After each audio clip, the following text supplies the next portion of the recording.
And I'm showing up as an investor for the last 30 years, consulting businesses for as many years, coaching businesses for the last 15 years.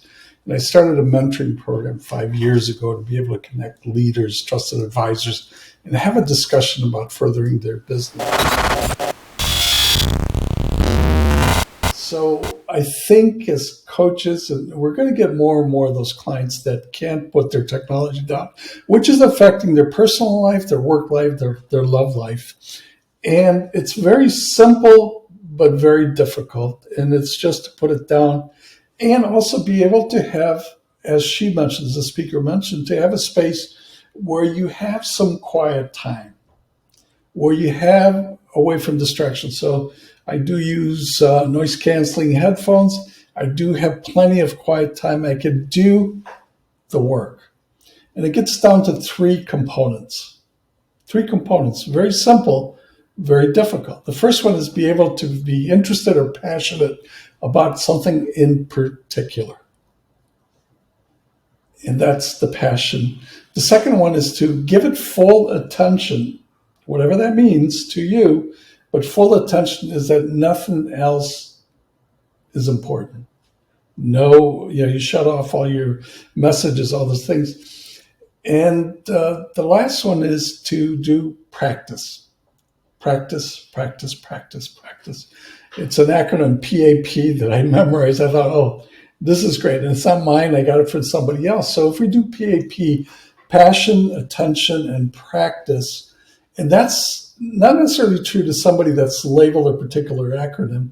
I think that's true for all of us. And I'm using that a lot more because here's where we can really excel by using the 20-80 rule to be able to have that PAP, passion, attention, practice for 20% of the time that will equal or do more than the other 80%. So use the 20-80 rule and you accomplish that, and just do it maybe once in the morning, once in the afternoon. So all of a sudden you have a lot more time and you can be more effective as if somebody's there for 8 hours, totally distracted, doesn't accomplish anything. So I think that's our obligation as coaches, to be able to guide our clients, whether they have an acronym label or not, to guide them to be more productive and using those methods. And what we're talking about is, and what the speaker mentioned, is the prefrontal cortex, where the organization, the communications, the things that are important happen in the front of our mind. And in order to access it, you certainly can do that with attention, focus, and as I mentioned, the PAP, the passion, the attention, and the practice to be able to do that. But here's the other thing that they're getting, that everybody gets, is dopamine. And she mentioned the dopamine, she mentioned the norepinephrine, that they get that when they do something. It feels good. So it feels good to be late, or it feels good to just be scattered, or it feels good to do that. So what if we're able to shift that feel-good dopamine hit to something that's organized for a little bit of time, the 20-80 rule, not 100% of the time, just 20% of the time. Be focused and get a dopamine hit by either having accountability, like she mentioned, or being able to have some sort of structure, breaking it down so that they feel, oh, I produced 100% work in 20% of my time.